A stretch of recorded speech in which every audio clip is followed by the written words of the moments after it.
बिस्मिल्लाहिर्रहमानिर्रहीम। दोस्तों, मैं आज आपकी खिदमत में जनरल नॉलेज की एक नई वीडियो लेके हाज़िर हुआ हूँ। अगर आपने अभी तक हमारे चैनल को सब्सक्राइब नहीं किया तो जल्दी से हमारे चैनल को सब्सक्राइब कर दें ताकि आपको आने वाली हर नई वीडियो बर वक्त मिल सके। Question number 1, the Suez canal connects the. नहर सुएज मिलाती है। जवाब, मेडिटेरेनियन सी को रेड सी से मिलाती है। Question number 2, NATO is an dash alliance. NATO एक खाली जगह इत्तेहाद है। जवाब, नेटो एक मिलिट्री इत्तेहाद है।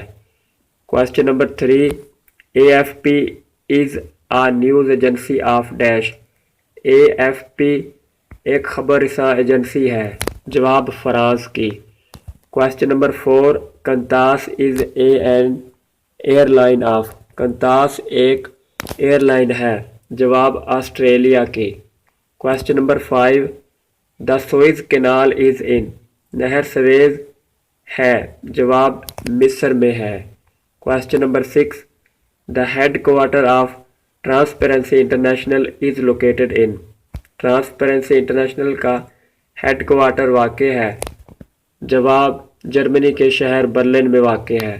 Question number 7, the oldest news agency in the world is. दुनिया में पुरानी तरीन खबर रसां एजेंसी है। जवाब, AFP है। Question number 8, India has constructed Baglihar dam on. India Baglihar dam तामीर कर चुका है। जवाब, दरियाए चनाब पर तामीर कर चुका है। दोस्तों, वीडियो को देखने का बहुत बहुत शुक्रिया।